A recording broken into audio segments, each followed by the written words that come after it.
Nah, ini adalah sebuah program terbaru dari kami dengan saya Fitria sebagai host yang akan menemani kalian pada bincang-bincang kali ini. Pada kesempatan yang baik ini, kita kedatangan tamu yang sangat spesial loh, termasuk orang yang sangat berpengaruh di SMK Nusa Putra II.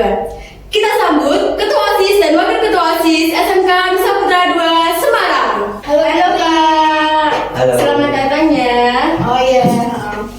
Nah, karena bintang tamunya sudah ada nih, ada pepatah yang mengatakan tak kenal maka tak sayang. Nah, karena kita belum kenal nih, yuk kenalan dulu. Halo teman-teman, perkenalkan nama saya Prameswari Mariani Ajeng Kinanti, biasa dipanggil Ajeng. Saya merupakan Ketua OSIS SMK Nusa Putra II Semarang. Halo teman-teman semua, perkenalkan nama saya Tegar Eka Tri Albuni Arianto, dapat dipanggil Tegar. Jabatan saya sebagai Wakil Ketua OSIS SMK Nusa Putra II.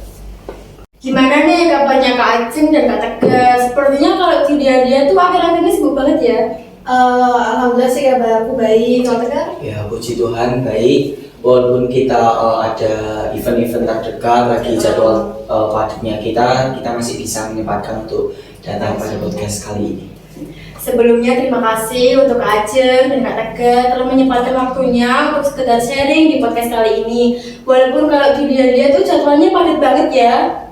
Kita juga malah makasih juga Fitri karena udah dapat kesempatan, diberi kesempatan juga untuk bisa sharing di sini kan, sharing bareng Fitri, juga sharing bareng teman-teman di rumah. Oke, tanpa banyak basa-basi lagi, yuk langsung aja ke tema podcast kali ini, bisik-bisik OSIS.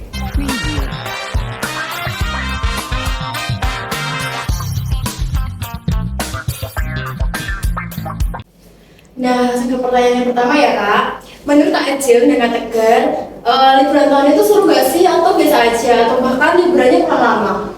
Kalau dari aku itu liburan tahun ini tuh seru ya, karena kita juga bisa nyempetin waktu untuk bareng keluarga. Karena kan kita kalau setiap hari Senin sampai Jumat itu kan kita lebih fokusin ke sekolah, jadi waktu untuk keluarga itu kurang. Gitu sih kalau dari aku. Benar juga sih Tegar, karena ya kalau hari Sabtu Minggu pun kadang gak ada waktu buat keluarga karena kita ngerjain tugas dan sebagainya. Jadi liburan kemarin alhamdulillah banget. Terlebih waktu akhir-akhir liburan itu minggu-minggu akhir itu kita sibuk nyiapin acara kita di MPLS. Jadi padat rapat-rapat juga kan ya.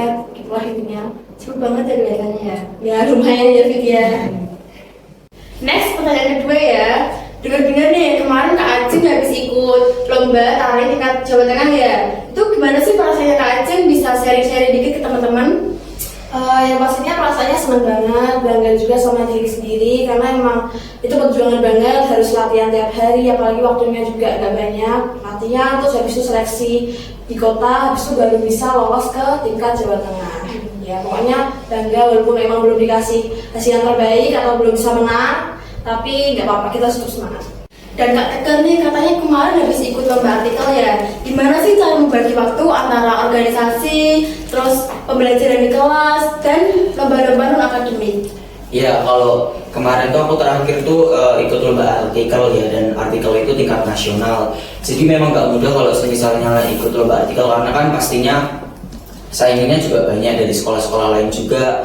Dan saya ikut lomba artikel itu juga dibantu dua rekan saya dari OSIS juga. Jadi memang dibilang agak berat juga enggak, karena ada bantuan dari teman-teman saya.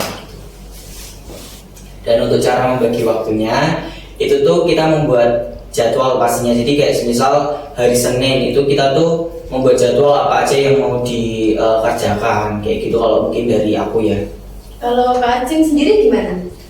Cara membagi waktunya sih sebenarnya emang agak susah, tapi saya pun berusaha. Jadi misalnya kayak ngerjain semuanya tuh di awal, jadi apa yang bisa dikerjain di awal tuh dikerjain awal, jadi nanti pada saat di akhirnya tuh nggak banyak tugas atau nggak banyak beban. Terus juga bisa ya tadi seperti tadi kita bikin to-do list apa yang harus dilakukan, kayak gitu lah intinya. Sama yang terakhir itu harus disiplin waktu. Kalau jamnya untuk belajar jam situ ya harus belajar, jam untuk organisasi harus jam untuk organisasi. Jadi jangan sampai teledor atau menyepelekan ketiganya itu. Nah, itu merupakan beberapa tips ya dari Kak Ajeng dan Kak Tegar. Nah, ke pertanyaan yang ketiga, tadi kan sempat nyinggung nih, kemarin baru ada event MPLS. Boleh share sedikit gak pengalaman kemarin waktu MPLS? untuk event MPLS kemarin itu pastinya seru ya, karena kita juga bisa ketemu sama adik-adik baru kita, jadi kita juga bisa saling kenal satu sama lain pastinya. Dan juga event MPLS kemarin tuh adik-adiknya juga seru, jadi kayak misal kita membuat apa yang mereka suruh bawa itu mereka juga bawa, jadi untuk adik-adik bisa diajak kerjasama sih pasti. Cuma 2 hari kan ya guys, Iya. tapi bener-bener seru, adik-adiknya kerjasamanya keren banget, luar biasa. Seru banget ya kelihatannya ya. Pertanyaan selanjutnya, jadi nih kemarin ada yang bilang kok lomba yang waktu kelas meeting tuh olahraga sih harusnya kan yang seru-seruan. Nah, tanggapan Kak Acil dan Kak Tegar sebagai penyalur aspirasi siswa tuh gimana? Mungkin sebelumnya buat teman-teman yang udah kasih masukan ataupun kritik baik atau buruknya buat OSIS itu makasih banget udah kasih kita kritik itu. Cuma untuk menanggapinya mungkin kita tampung dulu, nanti akan kita coba untuk introspeksi diri mungkin dari OSIS juga, mungkin kedepannya supaya bisa bikin event-event atau lomba-lomba yang sesuai dengan keinginan siswa-siswi gitu. Iya begitu. Pertanyaan selanjutnya, keseruan apa aja sih yang kalian alamin selama mengikuti organisasi OSIS? Ya pastinya kalau kita ikut OSIS itu seru ya, karena kita juga bisa mengenal satu sama lain juga pastinya, dan juga bisa mengenal kakak kelas kita, jadi nggak canggung juga kalau misalnya kita mau ngajak ngobrol ke kakak kelas kita, terus juga bisa membuat keluarga baru gitu sih pastinya. Jadi selain bisa kenal atau punya keluarga baru, yang paling seru selama saya OSIS ini tuh mungkin waktu ngumpul bareng mereka, jadi sharing-sharing ataupun habis event terus habis itu ngobrol makan bareng. Nah di situ seru banget karena kita apa aja bisa diobrolin, gak akan kehabisan topik, jadi kita ngobrolnya itu benar-benar quality time banget. Kalau sama OSIS tuh yang tadinya capek nih, kalau udah ngobrol sama mereka tuh bisa capeknya hilang gitu. Jadi kesimpulannya mengikuti organisasi OSIS itu lebih banyak sukanya ya daripada dukanya ya, gak seperti yang dipikirin orang-orang yang katanya capek atau bahkan yang lainnya. Pertanyaan selanjutnya, ada nggak sih event terdekat kalian? Boleh diceritakan nggak sampai mana sih persiapannya? Untuk pastinya kita lagi nyiapin untuk event selanjutnya ya 17 Agustus, jadi kita lebih mempersiapkan untuk panitianya, terus juga lomba-lombanya kayak gitu sih. Iya, yang ini mungkin kalau dibilang udah 40-50% persiapan kita, karena habis ini proposal naik, kalau udah dari saya kita langsung ke persiapan yang lebih matang untuk kehadiran nanti. Jadi insya Allah persiapannya matang. Doain juga buat teman-teman, semoga event terakhir kita ini bisa semaksimal mungkin dan juga bisa sukses. Nah ini pertanyaan terakhir ya Kak, apa sih motivasi dari Kak Acil maupun Kak Tegar untuk adik-adik yang mungkin nantinya akan berminat di OSIS? Bisa dijelaskan ya Kak? Untuk motivasinya mungkin jangan takut aja untuk gabung ke OSIS, jangan takut jadi beda dari teman-teman yang lain, jangan takut jadi pemimpin, karena ketika nanti masuk OSIS tuh pasti akan tahu rasanya gimana, dapat pengalaman baru, dapat teman-teman, dapat keluarga baru, dan juga pengalaman di OSIS nantinya tuh bisa dipastikan bakal berpengaruh untuk kesuksesan kita di masa depan.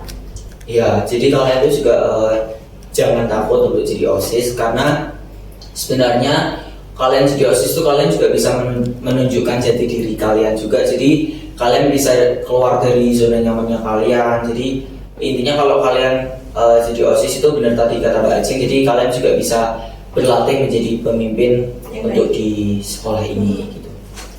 Jadi di note ya guys, jangan takut masuk OSIS. Saya takut masuk OSIS. Tak terasa sudah sampai di penghujung acara. Terima kasih untuk Kak Acing dan Kak Tegar yang telah menyempatkan waktunya.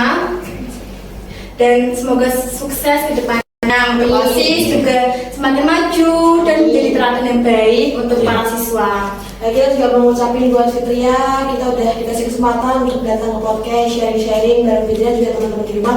Semoga apa yang kita bicarain atau harapin saat ini tadi bisa bermanfaat untuk semuanya. Amin. Saya Fitria sebagai host meminta maaf apabila ada kesalahan kata maupun perbuatan, dan juga berterima kasih untuk teman-teman di rumah yang telah menonton podcast kita kali ini. Jangan lupa like, comment, share, and subscribe, dan see you next time guys. Bye bye.